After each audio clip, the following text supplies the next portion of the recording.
La cloche sonne et se lève. Porter le Seigneur des miracles est un honneur accordé à quelques-uns. C'est une lourde responsabilité. Chaque homme porte jusqu'à 80 kilos. Une fois par an, l'image d'un Christ noir crucifié est retirée de son domicile dans l'église de Narazen et vénérée en 3 processions en octobre, la dernière à la date du séisme le plus destructeur de l'histoire de Lima. Les fidèles restent vigilants dans l'espoir d'être témoins d'un miracle. Cette image originale était autrefois adorée par les esclaves noirs.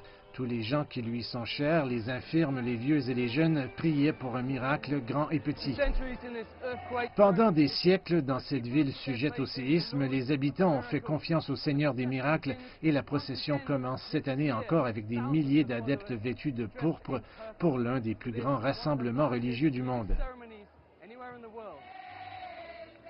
Au centre-ville de Lima, l'avenida Tacna est inondée de violet et de blanc, se balançant au centre de cette masse de gens la réplique de l'image originale du Seigneur des miracles.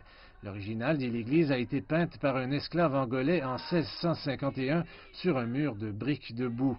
Insensible au tremblement de terre au fil des siècles, il a veillé sur un groupe d'esclaves africains qui est devenu connu sous le nom de confrérie du Seigneur des miracles.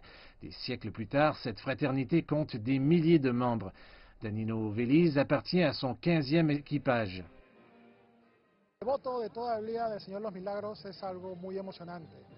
Prendre part au défilé du Seigneur des miracles est très impressionnant pour ses fidèles. Vous le ressentez dans votre cœur, vous rapprochant de l'image que vous avez suivie toute votre vie et de faire partie d'une famille qui est un équipage. Et certains équipages sont formés d'expatriés péruviens. Beaucoup sont venus du New Jersey aux États-Unis. Cela fait 30 ans que je ne vis plus au Pérou, mais je viens toujours rendre visite au Seigneur.